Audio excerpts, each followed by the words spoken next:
Hello, World Forest Focus. An exciting day as the Premier League fixtures are out and they don't look too bad at all. Certainly better than they would have done in the Championship. We'll discuss those in full as well, the latest transfer news as Nottingham Forest close in on not one but two signings. We'll discuss all that in the company of, first of all, Pete Blackburn. Pete, how are you doing? Morning, yeah, not bad, thank you. I'm a bit bleary-eyed because my son decided to wake me up at 4 a.m. shouting, "Wake up, Daddy," incessantly. So apologies if I fall asleep or anything during this. And I'll take it he didn't go back to sleep at all. No.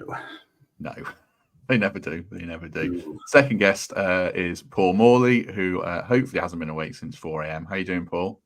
Yeah, very good, thank you. Very good. Excited with the fixtures coming out. As good as it is watching England in the Euros, it's never quite as exciting as looking forward to Forest matches, is it? So keen to look forward to what we've got to get excited about from August onwards. Yes, let's have a quick look at what we have got from a fixtures point of view. This is the graphic that everyone's seen on Twitter, so hopefully Forest don't mind me lifting it as I obscure Pete's head completely for those of you who are watching us on YouTube. Our first games are Bournemouth at home, Southampton away, Wolves at home. Then we go to Liverpool nice and early. Then Brighton away, Fulham at home. And then we finish off against Brentford at home, Palace away, Leicester at home, West Ham away, and Chelsea at home.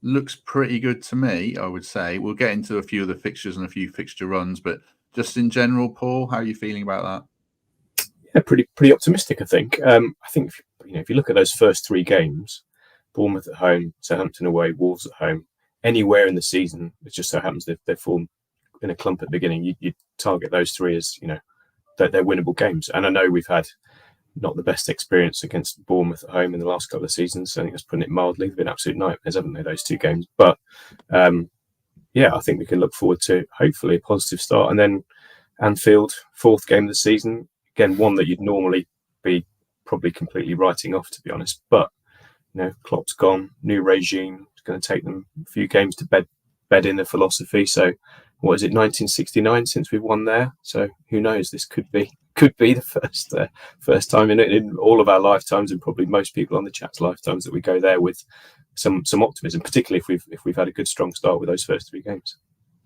Good morning to everyone who's with us. 150 so people with us already. People seem pretty happy with as well. James references a tough period around December, which we'll get into. Richard seems pretty pleased as well. And Nick mentions the first home, first away, which is nice as well. And James is pretty pleased. That's the general consensus, Pete. Are you feeling pretty happy with it, considering the start we had last year, I remember, was absolutely awful with all those away games. So we can't really complain too much this time round. Definitely, yeah. It feels like they've come out really nicely for us. Obviously, a lot of guesswork at this point because we don't really know what teams are going to look like. There's a fair bit of change around managerially and all that sort of stuff. But yeah, it feels like they've come out nicely. Really, really good to be able to look forward to the first game, last game, Boxing Day, all at home. They're always the first things that I look for. I guess it's nice to feel that we might be able to set the tone with the lads on that first day, really play our part, and with those early fixtures, hopefully we can sort of have a bit of foundation for a successful season if we can get off to a good start. I sort of jealously watched from afar as Greg and co have been enjoying those final games at home, chucking inflatables around. So it'll be nice to be able to be a bit of a part of that this time round. And as I say, Boxing Days, it's always one that I really want to be there for. I'm always in Nottingham for Christmas, and yeah, something to really sort of build the festive season around. And like I think a couple of people have mentioned in the comments, it just feels quite balanced, really. It feels like we've got away without any of those runs where it's like, if we don't pick up a lot of points there, we could be in real trouble following that. And I think when we looked at the fixtures this season, there was a few of those where we thought that there's 5 or 6 games there that look really, really hard, and then we've got a run of 6 or 7 where we really need to be picking up points. But it feels a lot more balanced than that, and I think that's a nice place to be. So a sort of positive start to the season, I guess. Yeah, I'll just put the pictures back up so people can see them again. Few people referencing December looking tough. We've got City away, United away in that period. We've got Arsenal away in November as well. And the Boxing Day game is Spurs at home. I've got a second chart here Now, you have to squint your eyes at it. This is taken from Ben Krellin on Twitter, who's really good for fantasy football players. And it's got all the fixtures colour-coded for all the teams. I've chopped Forest off the bottom, put them on the bottom, sorry. And you have to squint your eyes a bit, but you can see there's no long runs of blue fixtures, blue being the harder teams and green being the easier teams. There's that fixtures I referenced in December. And if you look, this is by game week 12 to game week 20, starting with, maybe 11, with Newcastle at home to Liverpool away. It is pretty tough, but you've got Ipswich at home in that run, which you'd really have to bank on. Maybe Wolves away, Brentford at home. So that is tricky, certainly. But overall, Paul, I guess, is the priority you want a good start and a good finish, and you hopefully you've hit your straps by the time you get into November and December.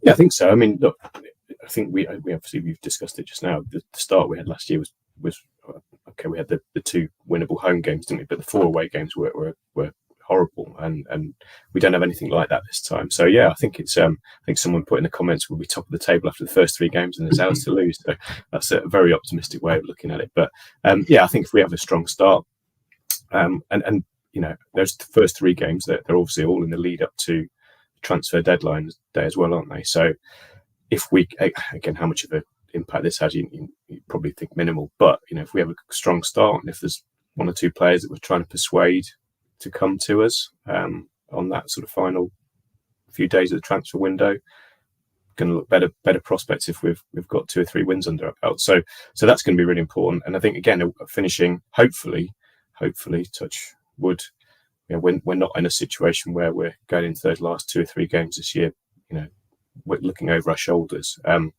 not necessarily suggesting we're going to be, you know, punching ourselves into the top half of the table, but hopefully we're not having that nervous end. And okay, even if we did Leicester at home, finishing at home against Chelsea, yeah, let's hope we don't need that. But if we do find ourselves in a similar position, that's not too much of a scary run in either. So.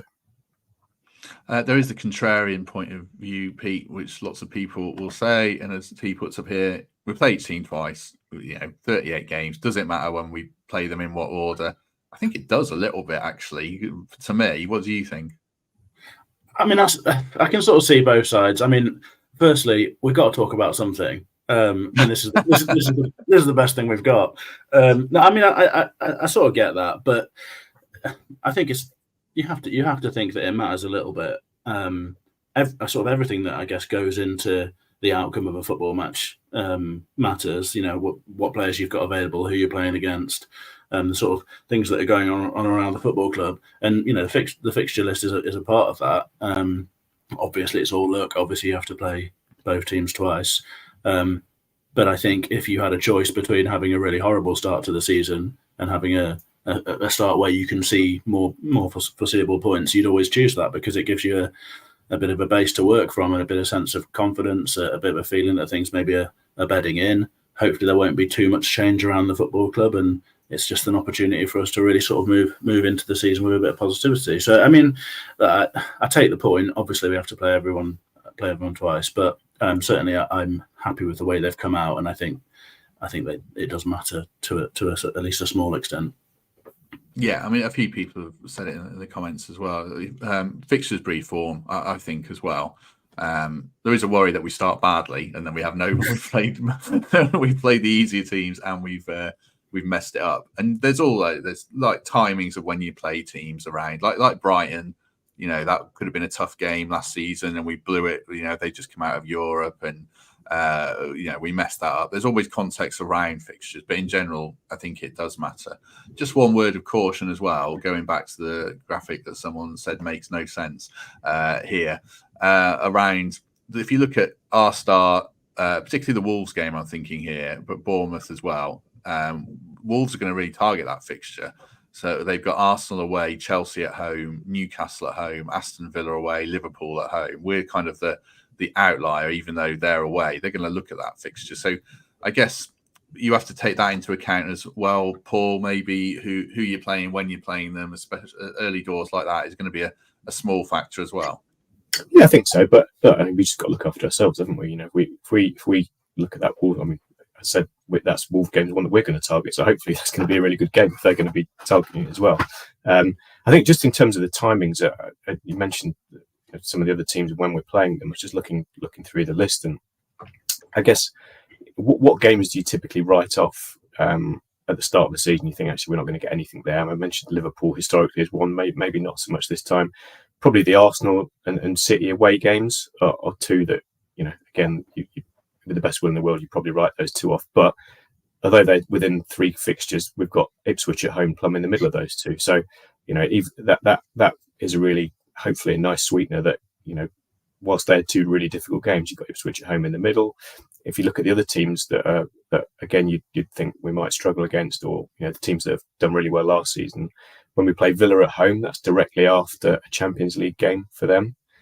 Chelsea away, and again, I know we've done okay there in the last couple of years, but that's directly after a Conference League game on Thursday night for them, so that probably moved to a Sunday. Hopefully they've been on a 13-hour round trip to Armenia or somewhere like that beforehand. So these little things do, they do make a difference. And so, yeah, I think, again, just come back to the overall feeling that we can be relatively comfortable with that, with our lot that we've been given. And like you say, as long as we don't mess it up in those first few games and get on a downer, then yeah, plenty of optimism, I think, to carry through the whole season, really. That's some outstanding research there, Paul, to bracket in with Europe already in the first hour. I'm very impressed with that. So, yeah, very good, very good. I'll just bring the fixture back up again just to go through a couple of other highlights. Can anyone see Everton away there? That will be our last trip to Goodison, so that's worth noting. Can't see it. Oh, yeah, December the 29th. December, yeah, a Christmas game. And then, obviously, Leicester at home on May the 10th. And I need more time to go over these fixtures. Whenever we play Leicester away as well. When's that? End of October. Thank you, Paul. Christ, good job you're here. Any games that jump off the page to you, Pete, ones that you always look for? I mentioned Leicester there. Are there any others in general? Well, actually, interestingly, I hadn't even looked at when the Leicester games were until you asked that question, which I guess says something about perhaps how I see that rivalry, and I think some Forest fans will share that general feeling. Although, having said that, when they come here and inevitably look to smash up a few pubs and cafes with some families having nice meals in them, I suspect the things will sharpen up a bit in the ground. So hopefully I'll probably be sort of desperate for a win at that point. No, like I say, home games, first and last game of the season and Boxing Day are my first priority, and it feels like a real privilege to have got all of those. So I'm properly looking forward to those occasions. Although I guess the last one of the season will depend somewhat on what's happened during the course of the season. So hopefully we'll be celebrating and not commiserating for that one. Excellent. Any final thoughts, Paul, on the fixtures before we move on? Does it, heighten your ambition for the season, just the way they've broken, or are you just viewing it exactly the same and it's just nice to know who we've got when? Yeah, I wouldn't necessarily say it's heightened ambition for the season. I still think, for me, consolidating in that sort of middle half of the bottom, and anywhere between 15th and upwards, between 15th and 10th, I think, well, 11th probably, I'd be more than happy with. I think that's probably about as good as we can expect. But I think this gives us a framework to aim towards that, and have that positive start. I think just the ones that stick out for me, just being down in London, trips. I think I've got penciled in Arsenal, Tottenham, Chelsea, and possibly that Southampton game, first away game as well if I can. So yeah, looking forward to some good away trips. Very nice. We'll get on to transfers, Pete, and see how the squad's shaping up. But are you still thinking 17th to 12th is all very acceptable? Yeah, to be honest, I'm not desperately concerned about the table position specifically. For me, I just want to see progress, and obviously that will mean not being desperately in the dogfight come the very end of the season, ideally. But where you finish from 12 down or whatever may be determined by a very small amount of points, or it could be a wider gap than that. So the actual position I'm not too worried about. I'd like to see progress in all senses, I suppose, really. A little bit more sort of cohesion and a little bit less change off the pitch. And hopefully that will translate into things being a little bit more stable and steady on the pitch.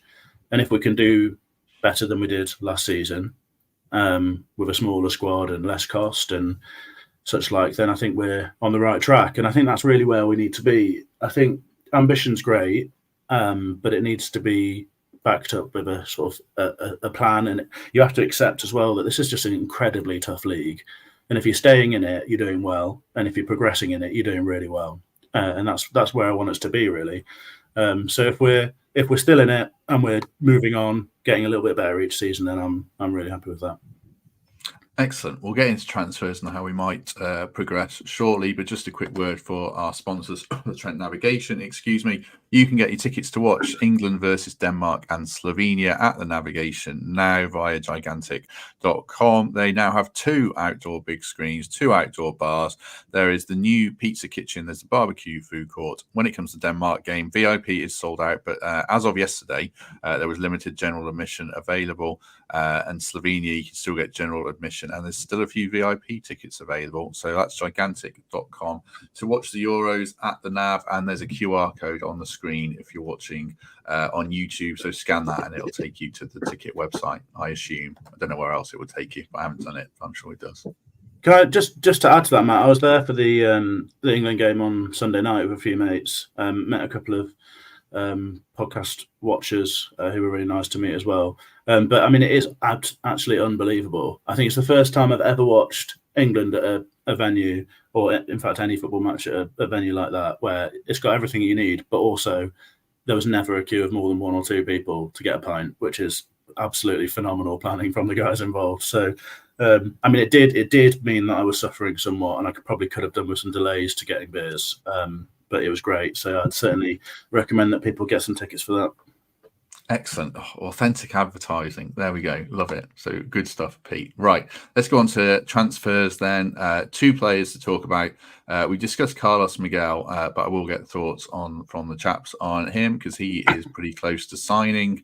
And then the other player, it looks like we're going to sign, according to Danny Taylor in The Athletic, saw tweeting last night, is New Zealand international Marko Stamenic. He's 22. He plays for Red Star Belgrade. Danny says we're going to sign for around 4.6 million. And interestingly, we're going to loan him to Olympiacos. So we'll come on to the loan and the FFP stuff. But just in general, Pete, what do you think about another number 6, 22 years old? Don't know too much about him, but just thoughts in general on the deal. Well, it's an awkward one to comment on, really, because I don't think we've got a sense, and I've spoken to a couple of journalists who cover Forest locally, and I don't think they've got a sense either, really, of what this guy is coming in to achieve and whether he's coming to us or whether it's a sort of longer-term situation with Olympiacos. I mean, I haven't seen him play at all, I don't think. I mean, I probably have seen him play in the Champions League without really sort of noting who he was. So I haven't got a great comment on his ability. He's obviously played Champions League football and international football. But a handful of not very impressive match ratings from Who Scored is as much as I've got in terms of sort of scouting him. So I can't really make any great comment on that. And I don't think he's even got a profile on FBref because of the level he's played at. So he obviously comes with a bit of pedigree from the club he's at. He's playing international football. I mean, it's an area of the pitch where we may well need to strengthen, but it doesn't look like he's going to be coming here anyway. And I guess it's the context that troubles me a little bit. And I think that's sort of it's a twofold thing, I guess. It's finance, particularly PSR, and it's the history of the dealings between the two clubs in terms of Olympiacos and Forest. I mean, if you amortise this deal, say, I imagine he's likely to sign probably a 4-year contract. It's going to cost us £1.1 odd million a year plus his wages. I have no idea what they're going to be. And if you look at the turnover of the football club and the revenue we get from TV money, that doesn't feel like a sort of significant addition to Forest's operating costs. But when you consider that Forest have told fans that in order to be able to compete, in their words, you have to accept a hike in season ticket prices, it seems a bit odd to be then making the sort of transfers that are going to cost us that amount of money for them not even to be in our squad. So I guess that the theories, it's hard to theorise about what's going on here. If Olympiacos are covering the costs both in terms of wages and a loan fee that covers the amount we would need it to each year, then that would be, I suppose, fine. But I sort of wonder what the point of that is. I don't think Olympiacos desperately need that help, and it's not really massively benefiting us. Perhaps there's a carrot of him being able to come to the Premier League in the longer term, and that's what they're looking at. But I mean, that relationship's there with Olympiacos anyway, so I don't really understand why that's being done. So on the finance of it is a bit confusing, and really we need it. We need those costs to be covered, because otherwise they're taking away from what is a sort of relatively limited pot already. So it'd be nice to get a sense of what's going on there, and hopefully some of the local journalists might be able to make that a bit more clear in the coming weeks. I mean, the other bit of context is the history of dealings between the clubs has been pretty unsuccessful overall. And I think there's something to say about whether these are leagues that sort of are particularly comparable, and whether it necessarily works out. I mean, if we are signing him with a view to him being a Forest player in the longer term, I'm pretty unconvinced that Greek football is the place for him to be going on loan for his development. I'm not sure that there's much evidence that is a particularly good avenue for developing Premier League players. I think maybe we could do better elsewhere. So it's really hard to know. I mean, there've been sort of 20 odd deals between the clubs, and I think I was looking through them last night because someone put them on Twitter, and I think, the most successful is probably Cafu, and I mean, he played 350 odd minutes for Forest in the Championship, which is pretty minimal, really. Lovely bloke who made bits of contribution, but it's not exactly a sort of well-trodden path of success. So, as things stand, I think it's pretty unclear what this is all about, what the sort of point of it is. So hopefully that can become clear in the longer term. Because at the moment, I feel like I can only be a little bit sceptical about it.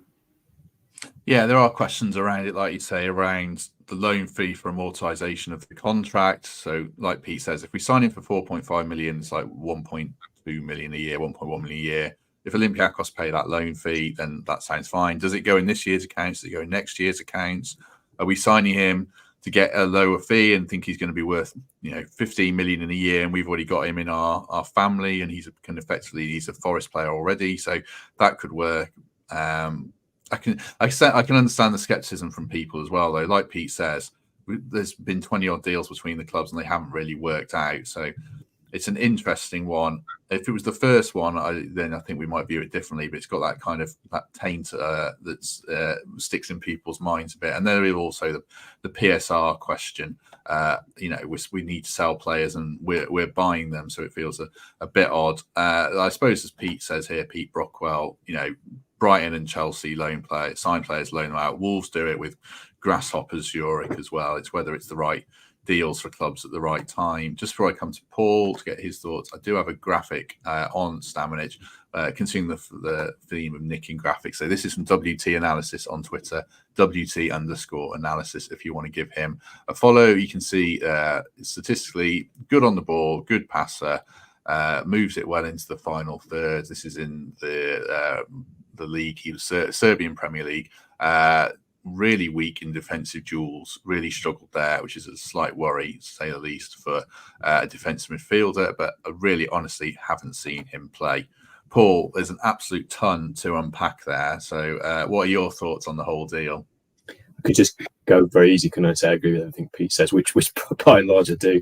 I think, when I saw this, the first sort of thing that sort of jumped out at me was, this is another Josh Bowler, which he was signed on the same pretense, wasn't he, with a straight line, and same with is it Hwang Ee-jo, the South Korean guy, neither of which we've seen the light of day in a Forest shirt. And I think are probably two of the ones that, if we're talking about PSR and getting rid of fringe players ahead of 30th of June, whether we manage to ship them off or not, but they're certainly two that you would want to be looking to get rid of. So strange one. I guess the only thing maybe that is possibly a little bit different with this guy is that you mentioned he plays for New Zealand, so possibly there's a relationship with Chris Wood between the two, whether he's had, I wouldn't say necessarily an influence on the decision to go for this guy, but maybe an input into from both sides, as this is what we're getting if we do go down the route with this guy, and also in terms of making Forest seem attractive to him. I've just seen a comment in the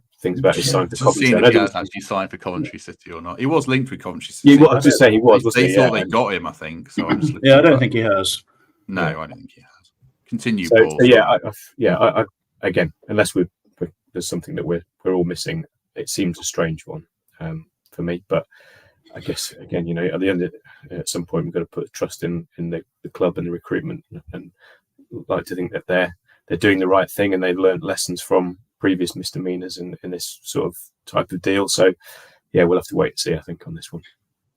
Just to add to that, the Coventry thing actually is probably one of the bits of mitigation for me that makes it feel potentially a bit more useful is that I think I'd say from looking afar, I'm certainly not an expert on Coventry's dealings, but from watching from afar, I'd say that they seem to have a pretty good hand on recruitment from both at home and abroad. So if they were, I mean, obviously we're talking about levels here, and we're obviously a Premier League football team. But if this is something we're looking to for the longer term, I can see a bit of sense in. Well, not necessarily sense in, but if we're hijacking deals that they're looking to do, I don't think it's necessarily a terrible thing, and that might be an indictment that he is a player of potential. I do think their recruitment is pretty strong. Yeah, good point. He looked like he was going to sign for Coventry, as Pete says. I don't think he has. It looks like he might still. He's on track to sign for us. So we'll try and keep an open mind on that one. But there are certainly interesting questions around the finances and the timing and everything like that when we're trying to sell, or we're meant to be trying to sell players before we buy. So we'll wait and see more on that one. The other player who looks like he's going to sign is Carlos Miguel. That one moved a step closer. We discussed it on yesterday's podcast with Greg and Thames. Be interested to get the thought of the chaps on this one. What do you make of it, Paul? He looks so promising. I'm starting to think he might be coming in as the number one, but maybe I'm getting ahead of myself there. What do you think? I listened to the guys talking. It was yesterday. I think you mentioned it, wasn't it, or the day before? And I concur with what they said. Really, it looks pretty much like at that level, is it 3.4 million? Pretty much a risk-free investment with lots of potential upside. I think. Obviously, again, I think we've all seen the highlights reel, which is easy to. I think, Blackademos had a similar highlights reel on YouTube, so maybe don't read too much into that. But I think it was Greg Mitchell that posted on Twitter. It was yesterday, some comments from Brazilian journalists and how they were all sort of viewing the deal, and the sentiment was very much, we're letting him go. He's going for a pittance, and he's definitely going to be the Brazilian number one day. And I guess if you think of the likes of Alisson and Edison and the impact that they've had in the Premier League, then if we're getting something anywhere near to that ilk, then it seems like a great deal. Whether he'll be number one from the start, ? But I think, again, as the guys said the other day, if he starts off as an understudy to Sells and Sells starts in goal, then I'm more than comfortable with that. But if this guy is as good as potentially what people are saying, then it could be a real find. 300 people with us, which is great. Do us a favour, if you haven't already, just hit like on the video. It certainly helps us out. If you've got some understandable skepticism about the other deal, Pete, are you more excited about this one? It feels more low risk. What are your thoughts on this Miguel deal? Yeah, very positive about it. I think last time I was on was when the links were first being discussed, I think. I said then, I feel like the club deserved trust to operate in that South American market because they've unearthed gems that we've needed on the pitch and will need even more off the pitch as we combat the ongoing difficulties with PSR. And they've done brilliant work there. And I'm sure this must all be sort of slightly hyperbolic at this point, but if he does end up becoming a contender to be Brazil's number one at any point in the future, then £3.4 million will make that Murillo signing look like pretty poor. That'd be a hell of a deal. So, very positive about it. I mean, I think last time we were reflecting on that, the circumstances of him sort of not playing much football, being stuck behind this club legend, means that he looks a bit odd, doesn't it? A guy at sort of 25, I suppose, suddenly breaking into the first team. It's not often it happens quite that way, I guess. But there's just this feeling that I had, and I think a lot of people had back then, and it's sort of been buoyed since with lots of exciting clips and people like Nathan talking to you and such like, that perhaps he's just really ready to explode right now, and things are going to happen pretty quickly for him. And this is something that happened for Murillo, I think. For someone to come to Forest after playing 11 or 12 games, first team games, and do what he's done is pretty absurd, to be honest. But perhaps we're in that same sort of ballpark here. And I think the really good thing about it, just to clarify, I guess there's a danger of confirmation bias, because that was my instinct when this deal was sort of first mooted. And, all I've done since is look at clips of him making outrageous saves, and it's become even more sort of entrenched view, which is sort of ridiculous given I've never even watched him play a full football match. But yeah, certainly an excitement around it. But I think the really good thing is that it's going to be a really big learning curve for someone like him coming to a different league, playing first team football if he does, playing Premier League football if he does is huge. There's an awful lot of pressure, there's an awful lot of cameras, there's an awful lot of scrutiny, all that sort of stuff. And it's a different environment on the pitch, different environment off the pitch. We've seen with other players just how difficult that sort of move can be. But the really good news is that we've got a player who I think is a pretty steady number one, who doesn't make me feel like I need to clench my buttocks for extended periods of the game like we've had before. And hopefully that gives Miguel the time and space that he needs to acclimatise, I suppose, and to work his way into it. And maybe it'll be the case that he turns up and he's so good that he's straight in that team, or maybe he needs to be a second choice keeper fighting for games, maybe playing in the cup, even for the whole season. However that plays out, we've got a situation now where it's steady and there's not huge pressure on him. The only pressure on him really will be from himself, I think, and because he's going to want to be able to compete and want to show what he can do. But at that outlay, it's really not a huge amount to spend. For him to come as a second goalkeeper, that would be perfectly reasonable. And if he can do more than that, then fantastic. So the potential upside is absolutely huge. He'll be worth an awful lot more than the mooted release clause if he takes to Premier League football and plays games and does well. He's still a good age. He's obviously got the ability to play with his feet, and that's an absolute game changer for goalkeepers in this day and age. So I can only really see upside. And if there's anything like the success of the other deals we've done in Brazil, then it'd be great. Really looking forward to seeing him play. Excellent. Stephen asks about Mangala and Joe Worrell. I'm sure all indication on Mangala is going to Lyon. I'd be shocked if that doesn't happen. And I think Joe's on the way as well. I don't think he's anywhere near the first team. The starting 11 picture, certainly. So I would imagine with PSR, as we've discussed, I would think he'll be on his way probably before the end of the month. So we'll discuss Joe in depth if and when that happens. Just a quick word for our second sponsors for this episode. It is very good to have Home Move estate agents back on board. Saw Ben Sales at the live show, lovely guy. So if you're looking to buy or sell your house, Home Move estate agents are the people for you. 0115 832 1321 or Ben at homemoveea.co.uk. They're 5-star rated on Google, and we'll probably have some different slides for you now they've signed up for another 3 months. But thanks very much to Ben for all the support. Right. I think that covers just about everything I wanted to cover today around the fixtures and transfers. Anything you want to add or discuss, Paul, before we depart? I've just seen Gary Lamb's comment about Carlos Miguel, whether he'd fit on the bench. It is pretty tight on that subs bench. Yeah, exactly. It might need to be some DIY done on the dugouts if he comes in and sits on the bench. He's 6'8", isn't he? I guess. Pantelimon, he was about the same sort of size, wasn't he? Yeah, I think he's a bit better, this fella, hopefully, yeah. But yeah, no, nothing further from me. I think, just come back to the fixture list. Really excited for what lies ahead. Like I said, it's been a funny old start to the summer, hasn't it? Weather's been rubbish.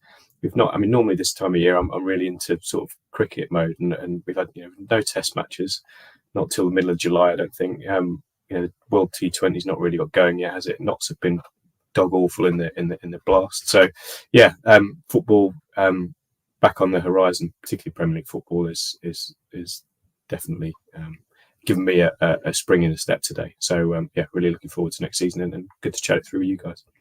Yeah, good to have you on board. Super Mario in the comments says he's taller than both Pantilimon and Miguel. How tall are you? Just drop that in before we go in the next couple of minutes. We're interested to know. Pete, anything from you before we depart? No, I have nothing to add. I'll just respond to one of the comments. David Watson, I think, responding to what I was saying about the success in the Brazilian market. He says, in all fairness, we've only brought 2 Brazilians thus far who've been successes. Scarpa's one is not being. I think that's that's quite a harsh way to judge that recruitment, to be honest. Firstly, Scarpa obviously didn't come particularly good on the pitch here, but we more than covered our noses with the finances of that one. And, that's a big part of what recruitment is. So I certainly wouldn't have that down as a failure. And the other 2 Brazilians have been so good and have so much potential. Danilo probably hasn't really hit the heights that I think we think he can yet. But at his age and with all the ability he's got, he could be anything. I get a bit of stick for being negative about the club, so I'll defend them on this one. I think that that record, I think, is absolutely phenomenal. They've unearthed a world-class centre-back, a player who is going to be one of the best centre-backs in the world for a long time, I think, for, what was it, £12 million or something insane. And Danilo, not much more, and a player who could go on to become anything as well, I think. And the third one, they've got the finances back that have covered the deal. So I think you've got to say kudos to them, and I definitely trust whoever's doing that business down there to have another go, and hopefully a few more goes. Yeah. Scarpa's such an interesting one. Nathan gave a very impassioned defence of him. I always question whether he was. When I said it was physical profile, I thought he was going to jump at me, but he wasn't. He wasn't the most athletic, and I think players in the Premier League tend to be athletic and quick, especially in our team. When you look at Hudson-Odoi, Elanga, Gibbs-White, quite quick, quite strong. Didn't really fit into a Cooper team. I think maybe Scarpa in a Nuno team maybe would have been different. I don't know. Any thoughts on Scarpa, Paul? Quickly, he's an interesting, divisive player. Yeah, he seems to have done well since he's gone back to Brazil, doesn't he? So he's scored a couple of free kicks in a I don't know whether it was a Copa Libertadores game a few weeks ago. I mean, I was at Southampton when he came on and he pinged that ball across the field, from the centre circle out to the right wing, I think it was, and everyone just saw him. Oof. So he's a player for sure. And I think had he come in, I don't know, middle of this season ahead. If you think, let's hope, to go back to fixtures, if we're in a some relative sort of position of comfort midway through this season, that might have been a better environment for him to come into rather than a relegation scrap. Where, as you say, we've seen it for the last couple of years. We've got to rely on people that get stuck in and are physical, like Yates and so on and so forth. So it wasn't really his bag.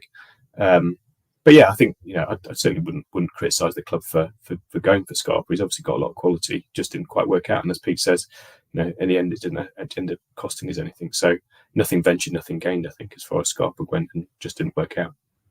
Yeah, there's always context around signings. Like coming in January from Brazil, very difficult. He had the stuff off the field as well. When we judge players, and I'm guilty of it as well, we all are, I think, you have to try and bear the whole package in mind and the whole context around it. Anyone who plays in the Premier League is a very good footballer, I would say. Maybe some of the ones that played in the bottom end of the Premier League this last season the bottom three weren't quite as good as normal. But in general, if you're a Premier League footballer or Premier League manager, you are very good at what you do. So, I think we shall leave it there. Thanks very much for everyone's company. 300 plus people with us, which is great. If you haven't already, hit like, hit subscribe, become a channel member, leave us a lovely review on iTunes, and we shall be back tomorrow with the live show. Hopefully, if not, that'll be out on Thursday, and then we'll have some with Paul Lindsay, as I said yesterday, who walked from Land's End to Johnny Groat. So good to shine a spotlight on Reds fans who are doing good things in the world. Pete, thank you very much. Thanks very much. And 6'10" is the answer to your question, Super Mario. Yes, 6'10", absolute giant. Good lad. Right, Paul, thank you very much. Thank you. Always a pleasure. Yep, good to have you both with us. Have a good day, everyone. Hopefully see you tomorrow, but if not, we shall see you soon.